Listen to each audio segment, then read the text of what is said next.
I'm here with two of my really good friends. I truly admire these two gentlemen. Grady, my co-host, my friend. Gosh, I can't say great things about this guy, and I appreciate him so much.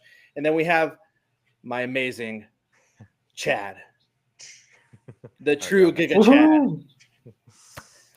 I'm so happy to have you guys on here. I'm so happy to be able to spend some time with you guys. And my favorite thing, talk about business and talk about our faith. And so I appreciate you so much for this time. Grady, my brother. Miguel, super grateful to be doing this with you. We got another amazing guest, as you'd already talked about, Chad.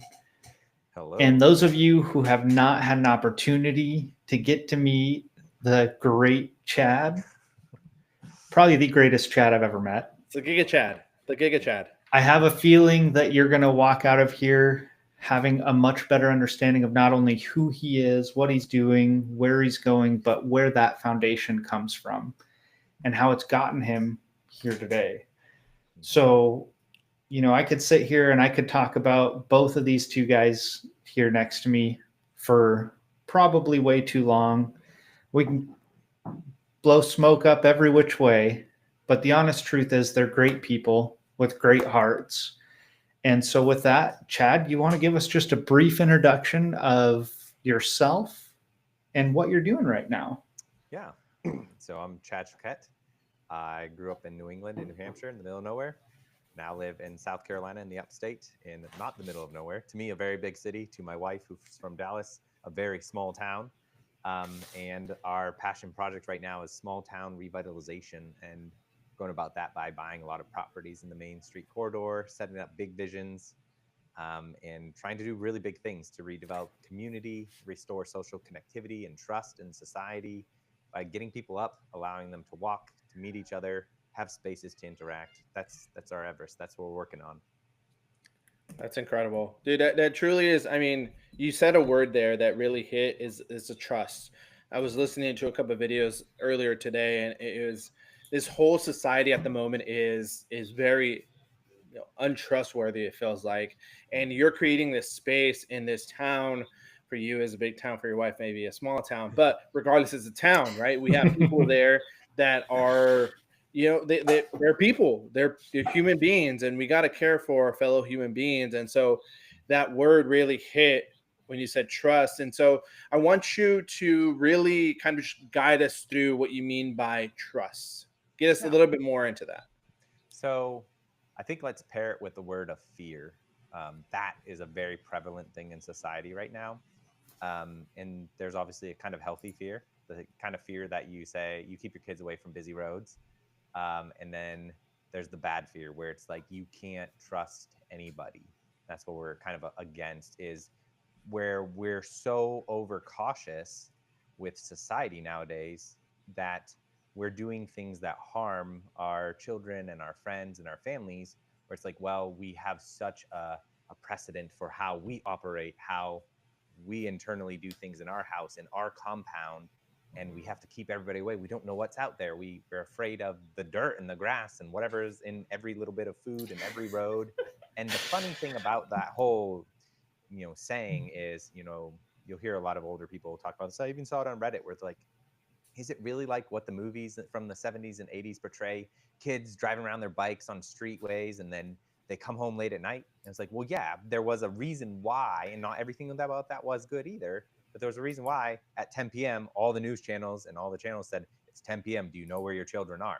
So that was the reality then. And it's not the reality now. And there's a good things that have come from that. It's like we actually know where our children are. We try to take care of them and we don't just throw them out to the wind. But what's different about society then and what's different about society now? Because you talk to those people who grow up from that era and they're like, oh, people are so, they're so woke or they're pansies or they just throw labels on stuff. And yet they're also the same people who, live somewhere in our area. I'm not gonna say exactly where. And like, they see our kids even be 20 feet from the road and like, oh no, your kids, they're near a road or, whatever. And they're the ones panicking, like where they're also lamenting the fact that society or the world is, wasn't like that.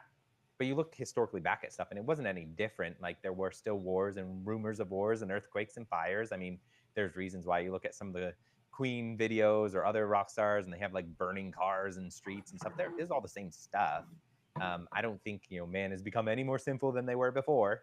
But we just have this sense of, from the convenience and from what society is telling us, is we can't trust other people. We have to trust, Big Brother. You can get the conspiracy theories and whatnot. And we're told what's good. It's really not that great for us to not have social connectivity, which we direly needed during COVID. And it was probably one of the few things, no matter what you believe about it, you need human interaction, even in the direst circumstances. And we know it's good, but we're also told, be careful, everybody out there. And it's like, it's not that. Like, most people you're going to meet on the street don't have ill intentions to you. Surprisingly, like, most people you meet are not going to come and take your kids. Like, does that happen? Yes. But so do a lot of other things that you don't really think about on a day-to-day basis, like driving in a car. Everybody's afraid of airplane crashes, but if you drive in a car, you have a 99.9% chance of getting in an accident in your life. And that we're just okay with that. So there's some levels of safety that we're willing to disregard. And you don't want to get in a car accident, don't ever ride in a car, but you want it because of the convenience. And so we've kind of had this whole mix of fear and trust playing together, and how we restore that or play off of how do we fix those bonds is the rhetoric that we use, the spaces that we build, and getting people up and walking. The whole agenda with cars and things like that. You can go deep dive into not just bikes and small towns and all these YouTube channels where they hate cars vehemently, and for good reason. I get it. Like, society has well adapted to, hey, our entire infrastructure is keep all the sick people here, keep all the religious people over here, keep the supermarkets here, and then put everybody in their suburban neighborhoods, but don't let them interact. Don't build sidewalks, and make sure they all have a car and they all build fences so they don't talk to each other. It's like, this is not a healthy way to go. We know this. And so we're trying to fix that by getting all these people up and moving, put in sidewalks, put in walkways, build community places, public places, and other things where people can get together and not just run around with security officers saying, don't wear hoodies, everybody move along, no loitering here, don't hang out, and all the stuff that you've seen and you've been familiar with lately. It's not good for society. We know this. So we're taking a different pitch on it, is when we talk to the neighbors, we talk to the people. And yes, I do talk to my neighbors, and everybody should be doing it. We get to know them. We get to know these people 100 feet out our door. And it's surprising how few people know those. But you got to talk to them, and you got to talk to them in the way that is friendly and understanding that they have a whole different base ideology of how the world works. And we kind of need to align some things, because when we're going about our small town redevelopment, there's always, but those people over there, this part of thing is affecting us. That's where the crime comes from. And I say, no, that's just a hurting part of our neighborhood, of our community. And we need to love on those people, because they didn't grow up with, the parents that you had, or this thing or that thing. And they need to experience that, the lack of father figures. Like, I don't know, just delve into like a billion topics that are all related. And so it's hard to not just like, ooh, my mind. No, this is awesome, because now we have a lot more. We can take this from a 20-minute podcast to about 8 hours, thanks to that. Perfect. Opus clips it away. No, I love a lot of the things, well, all the things that you touched on, because it is stuff that's going on right now. Mm-hmm. It is stuff that has been getting predominantly worse and worse within communication of neighbors. And I don't know how many friends and people that I've talked to that, I show up at their house and it's, hey, do you know the person next to you? No. It's like, dude, you've lived here for 3 years. You don't even know their name. It's like, no. Like, to me, that's just weird. Mm-hmm. Mm-hmm. But that's also how I was raised, and part of who I am is kind of am an outgoing person, to the point of frustrating my wife at times, because I love talking to people. I love hearing their stories. So with everything that you kind of dove into, right, there was a lot there to unpack. So you're working on revitalizing small towns. Mm-hmm. And a lot of things happened through COVID, but what has drawn you to do that? What has gotten you to the point where it's like, you know what? This is what I'm doing. This is what we're doing. Essentially, opportunity and desire. And that's really, I talked about this at Dealmaker when I presented, where I was like, the first thing you have to do, you can accomplish. You can be on any stage in the world. If you know what you want, you tell people what it is, and you take daily action to accomplish it. And that knowing what you want is very hard. Like, you go read Think and Grow Rich. Most people would struggle their whole life and never figure it out, what their desires, what they're trying to accomplish. And even, being an owners club, it helps a lot. Being where I'm at now, like every week, it's just a refining what that Everest is, what you're trying to accomplish. And so I'd say desire. And it started out from, I went out after church with my kids. I have 4 kids, and they're all great. And my friends have 8 kids, and they're all great. And my other friends have 3 kids, and they're all great as well. And we want to go talk, and we want to have time together. And so we go out to eat. And sure, we could go back and make food and hang out at our house. Yes, we could do that. But we could also go out to eat at a restaurant. That's what we decided to do. Where are we going to go? In our area, there aren't really any options. Like, Chick-fil-A is closed on Sundays. Most of them have removed their play places anyways. And then there is like Swamp Rabbit Cafe, which has some kid places sort of on a walking trail 30 minutes away. That's about the closest option. There's another place that's 30 minutes away. But we were hungry, so we picked Chipotle. And Chipotle is great. I love Chipotle. But there's nothing for the kids to do, especially after 2 hours, no matter how great your kids are. 2 hours is a very long time for a child to sit in a booth and flick forks and knives at each other, or whatever it is they're going to do. And I think they did great. We tried our best to have our conversations and manage our children, and then we clean up after them, and then we say, man, it would be great if X, Y, and Z, something existed. And that's where it came from, was I really want a place that has really good food and something to do, places to sit. And I would literally spend all day there, like, with my family, and we just hang out with our friends, and we just do that. And at the same time, we had the opportunity to buy 3 buildings on Main Street. One was a connection through a connection where he's like, oh, I got this guy who wants to sell office building on Main Street, Taylor's in my small town. And then another guy, an agent that I worked with previously, was like, oh, my broker wants to sell or finance 2 properties. Do you want them? I said, sure, we'll get all 3 of these. And none of which have actually made us money to this day.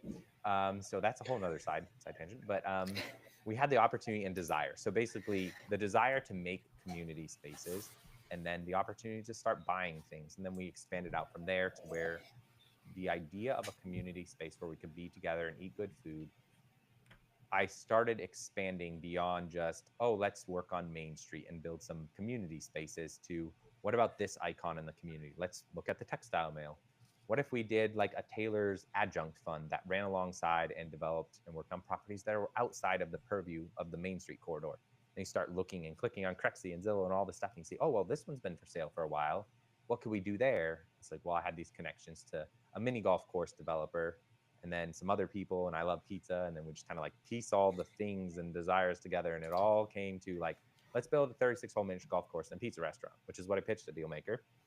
And we haven't made like significant progress, I would say, but finally having Ann McNamara on our team, she came up here and she's like, you're going about it the wrong way. And so now we're working on that. And that's really helping align, what we're trying to accomplish. So I think the initial point of the question is opportunity and desire, like, really got us here. And it's been refining and changing every moment.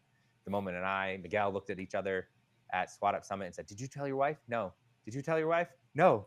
and from that moment, now we're here, Owners Club exploding and doing all kinds of new things that give you ways to refine and refocus what that desire is and the opportunities that come along with it and how to get there. That's kind of what we got to where we are today. Now we own like 6 properties on the Main Street corridor. We have a real estate coaching and partnership we just launched. I'm teaching a class there tonight. We have our sub-2 meetups there where the parking lot's packed every last Tuesday of the month. We're renovating and rezoning another building next to it for larger meeting space. We have just a bunch of things going on, and the sub-2 community has been a good part of it as well. That's amazing. That's truly incredible. It's simply put, it's kind of, I don't want to, okay, please don't take it this way. It's selfish, but in all the best reasons.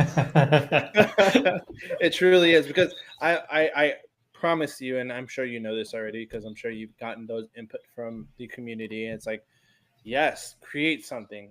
And it kind of goes back to like that Spider-Man meme. It's like, and then pointing, it's like, who's gonna do it? Oh yeah. And then here comes Giga Chad, here comes the one and only Chad, and he's like, I'm gonna do it. Of course, I'm gonna do it because I'm super visionary, and so it's incredible that you're taking these steps and then seeing that you have owners club and you could put these two together and now you have the better steps, right? Yep. Knowing that you're doing it, I guess the wrong way sucks, but at the same time, you're like, okay, well, if that's the wrong way, what's the right way? And then you have someone as great as her guiding you to do it a better way. And not only that, you have Pace promoting and talking about how great you did, and it brings me joy, as you can tell. It brings Oh me yeah. joy that I get to see you on there and Pace is talking to you about it. I was talking about it, and it's incredible, man. It's a great step that you're taking. It's a great accomplishment that you're doing. And man, you hit a point that I've been hearing lately. It's like, well, I'm not making much money off of it, but it's eventually we'll get to that point. I was listening to somebody in the pod for our pod yesterday, and they were talking about multifamily. And same thing. It's like, well, I haven't made much money from it, but you have your money making. So he's a contractor and he's just finishing up a luxury flip. But it's the reality. It truly is a reality. I was talking to Matt Burnett, that's somewhat near you in Alabama, and he was the same way. He's like, dude, like how are people doing this?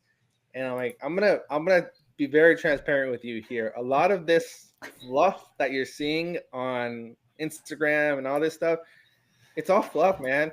Like it's not a perfect world. We're not Pace. We plan and strive to be that way, but at the moment we're just getting started.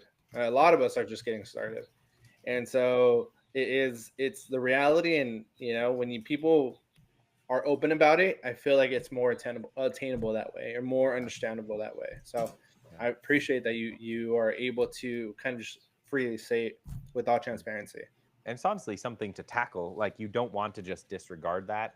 That's why you have the active income series and owners club, and you have to have something, because at some point, I will run out of money. Like, I cannot foot the bill on all this eventually. And so that's something our small town team sat down last night. We had 3 hours. We were talking about it. And this morning we're like, we have to make money. Like, we can't just have vision. The visionary dilemma is you have such high aspirations that will not make money today.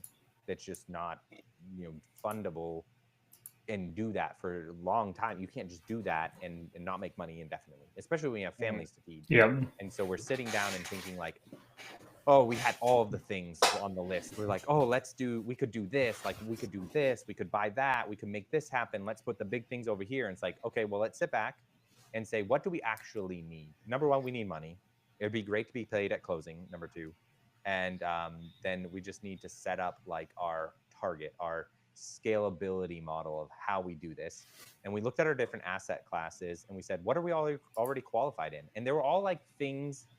We put all the list of like, oh, it'd be fun to own an RV park or a wedding venue or all this stuff, even mixed use facilities, mini storage. It's like, yeah, but none of us are trained in that or qualified to do that, like from a funding standpoint.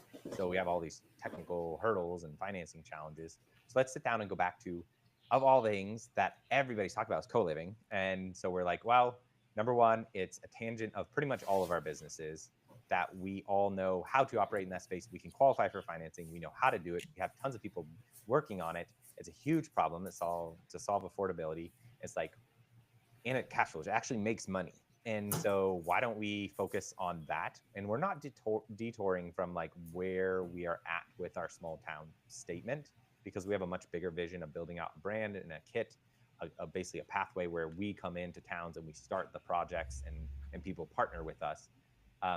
That's like the primary goal. But right now we've moved to the front of, we need to make money today. And between, with our powers combined, we're smart enough to do that. And we already know what we're already good at. So we're retargeting right now. And so we're going to take a brief interlude, back step from like pushing really hard on our crazy visionary stuff, because we have to make money. And so we're going to help each other. We'll build it together. We'll make our money.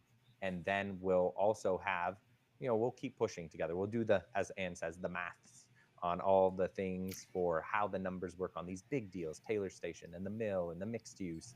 and we'll get it right so that when we get to a point where we can really make it happen, or the deal is so good we can easily bring in a partner, that's the time to do it. But right now, as great as it was to like run on stage and present Dealmaker and the whole aspiration, it brings a lot of attention and it brings resources, and presented like we're not doing it technically like the correct way to do it. So it's been a little hard because a lot of people, like I have people walk up to me in my community and they're like, I love what you're doing, and I want to give you $500. Like a neighbor will do that. And like, I want this to exist. But most of the bigger investors say, this is amazing, you should build this, but I'm not going to give you money because I don't know who you are.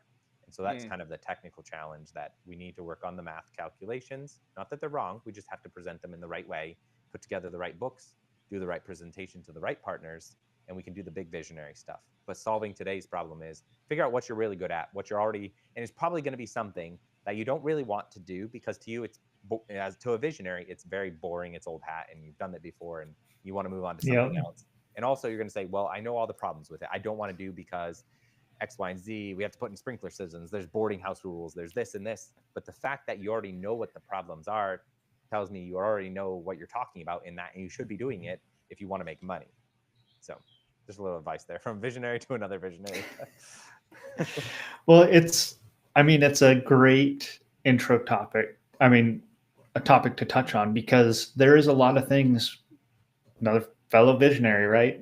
We see things so far down the line, but without the proper team in place and the proper foundation built to support that team and to support your growth, you're going to be jumping over, you're building a bridge, right? But instead of building out a plank every step so that you can walk across this bridge, you're putting a plank here 10 feet forward. So you got to jump to it and bring yourself back up so you don't fall down the ravine. And, you're doing this process where if you build that foundation and you create that structure that, hey, me and my team are supported. We now have, depending on what's needed in that foundation. Maybe it's, hey, we now have sufficient funds to support us and our families. Yep. Maybe it's, hey, we have the people in place to support each other, and we're not worried about funds. Everybody's in a different position, right? Everyone's at a different point in life, which is perfectly fine. But you get to bring those people together, put the foundation in place to help each other continue to grow and make this vision that you've come up with, this vision you have, to be passed down to the people. Yep. And it's amazing. It's a lot of fun too. As fun as it is to dream, it's more fun to have money in the bank sometimes, Yep, that's true. You can't make a lot of dreams happen without having the financial support. Correct. And so a lot of people, right? I grew up with a odd understanding of money. It was either, put your trust in God and he's going to provide, or, hey, money's wicked. You don't need a lot of money. Like, that's of the devil. Right? There is a handful of different things that I got to see shift throughout my life with my family that, hey, it's okay to have money, to it's not, to it's okay. And so it does bring in a lot of struggles and things that I had to work through personally for my faith and my belief and my understanding of myself and relationship with money. So as you've been doing this, as you've been stepping into this role of, this visionary leader that you're building, you're going to be building some great things. You've already started doing the processes. You've already got a building in place, and the groundwork and foundation is being laid. How has your faith helped you keep going? How has your faith played a role for you in what you're doing? Yeah, that's a good question. I'd say, like, definitely for me, the whole community aspect is not something that's like new, because prior to this, even before Gator, I'm the kind of person, I grew up like, we always go to church when it's open, and that's how we've always done it with my family. And we've always, those are our friends and our family, because all my immediate family doesn't live here. Like, we don't have any immediate family. A couple individuals that we're related to, we don't see them very often. And So I was building a lot of my community in my church, which plays a massive role, in my life. And that's the entire point of like, okay, we can have more community to do what we're supposed to be doing here, telling other people about Jesus and glorifying God. And we can do that with other people. There was a missions outreach program that I participated in their program in Milwaukee a few years ago. And they said, how do we glorify God? It's the way that God envisioned the world was people in a right standing relationship with God covering the earth. That's the whole point of the replenishing the world, filling it up all over the place with people who are in a right relationship with Him.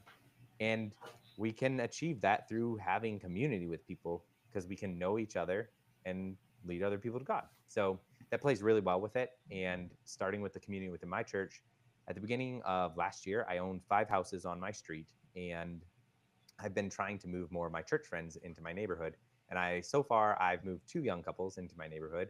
One of them, unfortunately, just is selling their house now. So I'm trying to move more of my church friends into my neighborhood. So that's played a pivotal part of my life. Is just like my church family is, my primary family. Like I don't have my, immediate family nearby.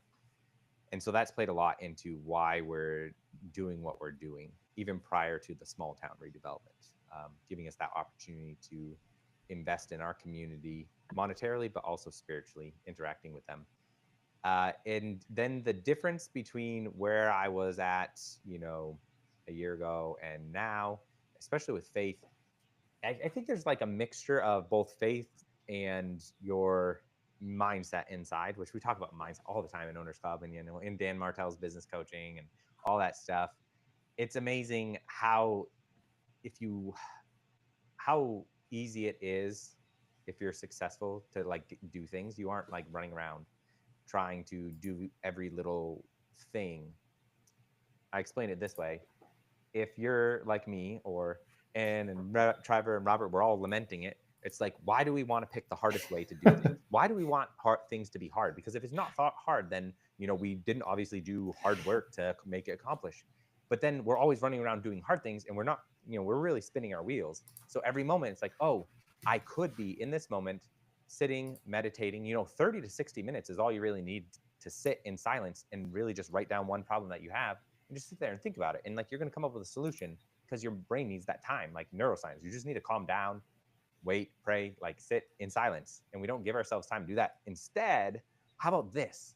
I will open up Zillow again or Craigslist or something and just like go house hunting. Well, I reloaded this page 5 times 5 minutes ago. Maybe something new showed up. But I'm working really hard and I'm trying to like, oh, but how do we actually make this thing that's a terrible deal and not a deal at all? But we're going to figure out how to get ourselves into it and make it really awful for us. And it's like we're prone to do that for some reason because we know it's like, oh, it's so good. It's so hard. And it means we're doing hard work and we're making it happen, because, the ground's not going to give up it's good vegetation very easily. We know that because the Bible says work's going to be hard. And it's like, yeah, but the Bible also put work in before the curse and work was good. So I think we're going about the wrong way because you look at people who do really well, even Pace and Dan, they talk about this. Like I work all the time, but like I don't work in the way that you do. Like I don't work as hard as you do. It's not running around and filling my time with busy work and all these things and trying to like distract myself with silly, shiny objects every moment. And so that has been like a big mindset shift because there's a huge level of trusting God and not believing that you're doing and pulling all the strings that made it happen. And not that I didn't have that before, but there's a larger level of that in my life where I'm like, I write down in my grateful journal, I'm just like, okay, what's 3 things that are going to make it, a great day? And those have changed from when I was at the beginning. It was always like, basically do more. And now it's more like be less busy, delegate, like focus, spend intentional time with my family, like plan. And those are not the same things as where I started. So come a little bit of a ways. That's so you're hitting such good points, Chad. Like good. Really good points where people need to realize that are in our circle or in the entrepreneur mind life. It truly is that, right? It's trusting, it's believing, it's spending right amount of time with our family because at the end of the day, they're usually our why. And if our why is being neglected, then what's the point? Yep. And so spending that time and, like you said, delegating how we should, it's so critical. But our mind is so used to the W-2, used to our seeing our parents work hard, work two jobs, not get home till late at night and talk about how much they hate their job, right? And it's like you think, oh, well, I have to go through that. But we've learned from such great mentors and great people around us that have done great things and are ahead of us, and we could look back and say, hey, what did you do, how did you do this differently? And it's kind of goes back, right, with Anne, how she's helping you with this whole project, is letting you know, hey, this is not the right way, this is a better way. Yep. And I think it's incredible, and I think it's something that I wish a lot more people would understand and not have to go through it and then realize it. Because gosh, how many of our friends have gone through that? Even though we told them, hey, don't do it this way, they still do it that way, and then they have to find out the hard way. And it's Yeah. like, we tried to warn you, we tried to tell you that's not the way to go about it, go like this. Yeah. And I It's don't the know, who, I don't know the what it who, is not about how. humans. No, it's Yeah. because we think, like, we've grown up in a society, and you mentioned this, like the way that we're educated. It's always like, oh, how do I do this? Not who. It's always like, oh, well, how do I save $20 changing my own oil and spending 3 hours under my car today? And that's the first way we do it. It's like, well, nothing wrong with Dave Ramsey, but also there's something wrong with that. Like, it doesn't make any sense to do that, but we do it anyways. We want to. Well, how do I? Oh, that's kind of expensive. I could save myself $100 if I spend the next 8 hours researching this and then figuring out how to do it myself. It's But like, do you see, want to be a professional in that thing? Is that what you want to be a professional? Then go do it. Pick that as a job. Yeah. Like, don't I think dilly dally that in it. what that, though, like, it depends on how you look at that concept. A lot of that ties into your relationship with a tangible object like money Yep. and how you view the asset class of money. Yep. Is because if you value the dollar more than you value your time, right? So if $20 is worth it to you for that 3 hours. Now, there's the other thing you have to look at is some people, that 3 hours, that's like their meditation time. For some people, doing manual labor, doing things like changing oil, changing a tire, or that kind of stuff, that is their brain clearing time. That's when everything disappears and they can just, woosah, however you Mow the rub the lawn, earlobe, particularly. right? You can ride the tractor, But mow the lawn, and then you can just clear your brain and focus. exactly. And so part of it is, what looking at your perception of how this is going, right? Is this something that I'm utilizing because I want to save $20 here, even though it's going to cost me 3 hours and I really don't like doing it?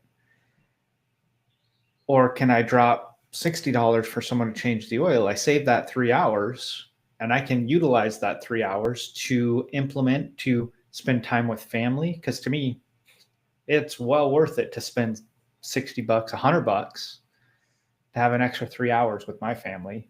Yeah. May not be worth it to others, but I know it's worth it to me, right? Yeah. And so it's kind of figuring out those priorities in life. Yeah. And being able to step outside of that whole relationship that you have with money into, hey, this is not an asset, this is a tool. I can go out and I can make more money. I can go out and bring value and service to someone else that they're willing to pay me for something I love to do. Or it's, well, I don't like what I'm doing. I got to go into work. I'm going to work my 8 hours and just do what I have to do to get by. And this is how much I know I'm going to make. So I need to live within those means.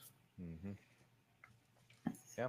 It's an education thing, really. Like, it's not to get super political or anything, but like the way that we're generally raising people is it's weird because employers get fed up with this and like, why don't you just go figure it out on your own instead of me having to tell you literally everything to do? Like, go figure it out. But if you think about it, you just spent the first 22 years of your life, and the people around you, all they said is, don't think, just do what I'm telling you to do. And then you expect those people to think for themselves, and it doesn't work. And we also don't set those people up for success in their life, because there's nothing wrong with knowing stuff about history or any particular detail, but you find out that the most successful people don't spend their time figuring out all kinds of random information in the world. Yet we know lots of information. Like, I can, trivia about The Office, or quotes from Friends, or whatever it is. And there's nothing wrong with that. But if we educate our people, and the information is the way we run society, and we just tell you what to do, then you're going to get people who have a bunch of information and you just tell them what to do. And it doesn't work very well for entrepreneurs to, operate off that basis. It's a terrible employee, honestly. But that's where we've gotten most people, because we need those, basic factory worker kind of individuals to work at a lot of places, which we talked about with pace and AI and replacement.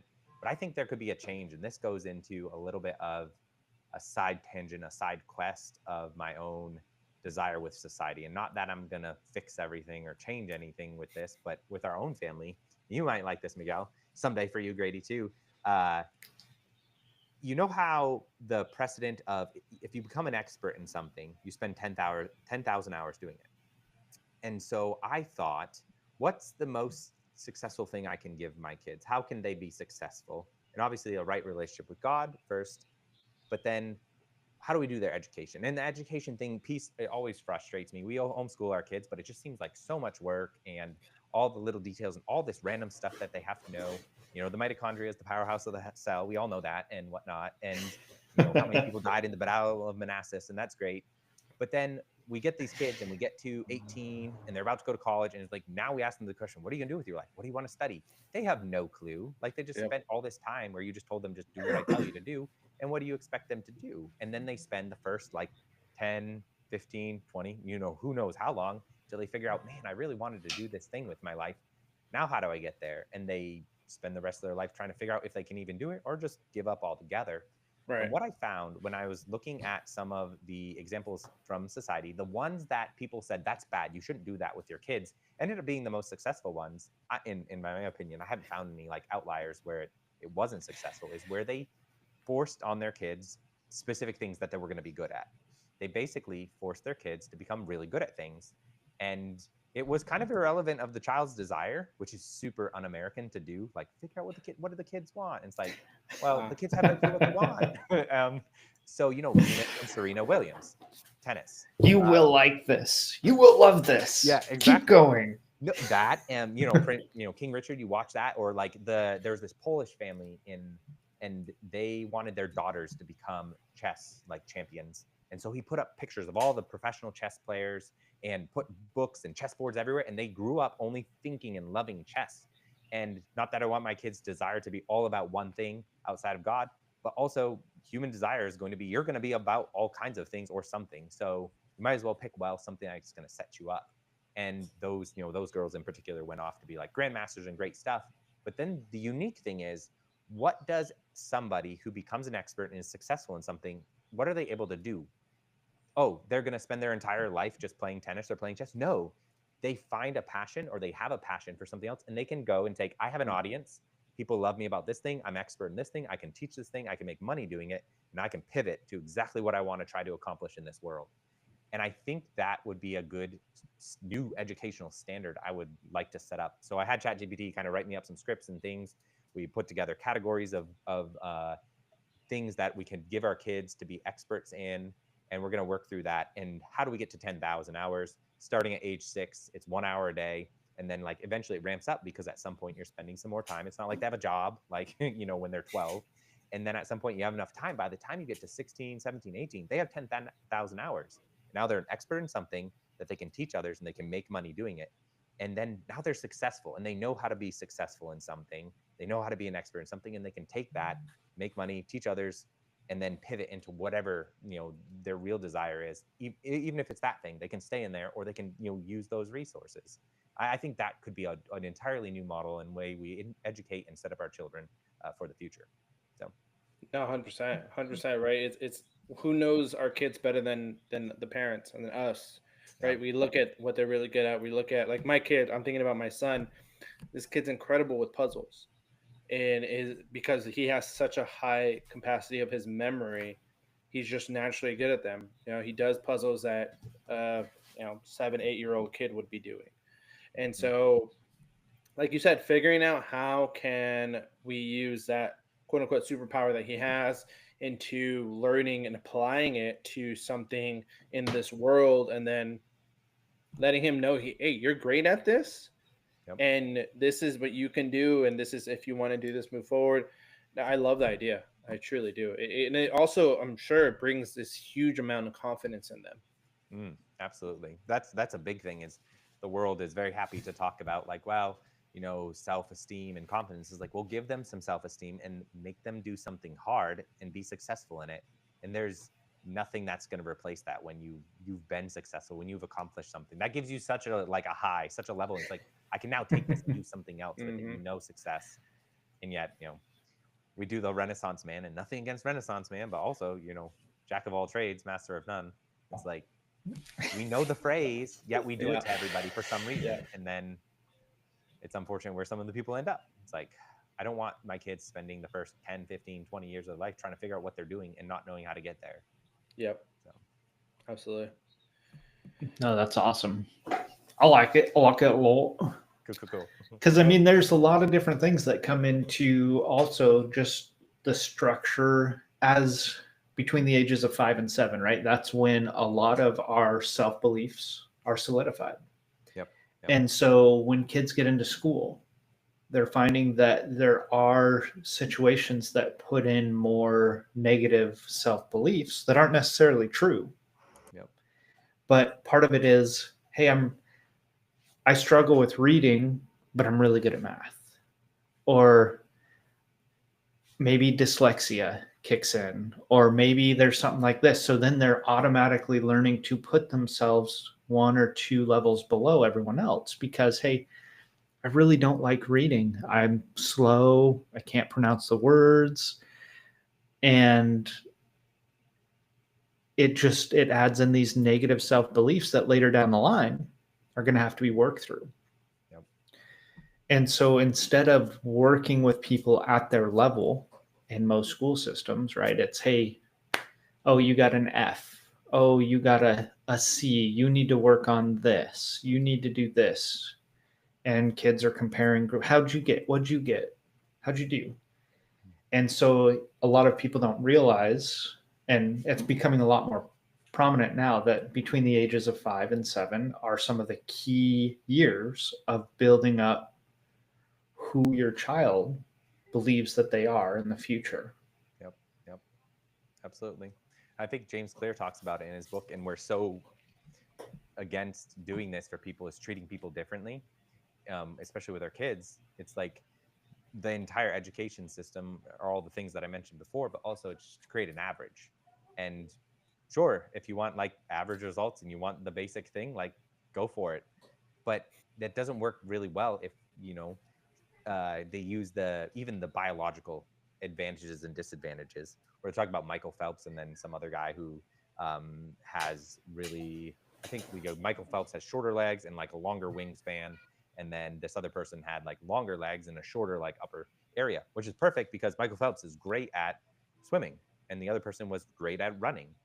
And we're fine to address that like in a, that standard. It's like, oh, physically they're really good at that. But you wouldn't, like, if we took those kids and put them in the education or them as kids into the education system in the way that we work with people mentally, and we would have said, well, you both have to be really good at running and you have to be both the average in like whatever it is the category, and it doesn't make any sense to do that. Like, this person's very good at this, give them more resources to be really good at that. And it's like, sure, yes, everybody should be able to like do some basic reading, writing, math, like, because we need to communicate. But does every kid need to know how to, like, oh man, there's some things that just the horror, the traumas of like high school. I'm thinking about it. But one thing I was like, diagramming sentences is the most useless skill, like, to me personally, and I just can't stand it. And I never could figure out, like, why would I do this? I don't know if you know what diagramming sentences is, but like, you draw a little picture and you take a sentence and you put it into a line structure. And I'm like, why are we doing this? I'm like, well, there's grammar and English, and it's like, it doesn't help me do anything, and I only get to pass your test and create an average. For what reason? Like, Why? When am I going to use this? Exactly. It's like I love the fact that I can quote the intro to the Canterbury Tales in Middle English, but it's entirely useless. When am I going to use that? I get to have a fun party trick. So. Yeah. That's funny. I love it. I love it. Chad, thank you so much, brother. I really appreciate this time. Grady, I love you, brother. I appreciate you so much. I am excited. I'm sure we'll have you again here in the coming months because, again, we want to hear the story. We want to hear the rest. What happened with your renovation? What happened with the cash flow? Where are you at, right? What is that? What can we do to help you out?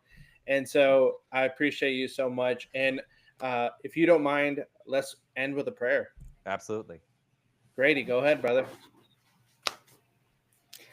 Father, we just thank you for today, for bringing Chad into the group with Miguel and I, and for just giving us the opportunity to talk and to have a conversation and to share different aspects of our life, our understandings, our perceptions of what has happened or is going on. And, we ask that you would just let this reach out to the people that need to hear it, that have questions that maybe we answered, and, be with Chad through his growth, through what he's doing in his business and his dreams and the desires and passions that you put on his heart. We just thank you for lighting that fire and igniting it and giving him the drive and putting the people in place that need to be in place for him to make it come to fruition.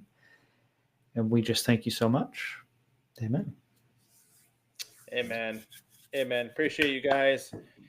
Chad, where can we reach out to you? When the people see this, they want to know who you are, where you are, what you're doing, your Instagram. They want to see the story. So tell us, what's your IG handle? What's your YouTube handle? Let us know. It's all very easy. It's just my name. Actually, you could just go to chadchoquette.com. My last name is the hard part. CHOQUETTE. But chadchoquette.com, you can find me there. Tons of resources and stuff that I provide, ways to work with me, connects to everything. That's the easiest way. I love it. Appreciate it. Nice. Guys, thank you so much for watching another Thank episode you, gentlemen. of Grace&Gritz. I appreciate you guys, and we'll see you guys soon. I'm good.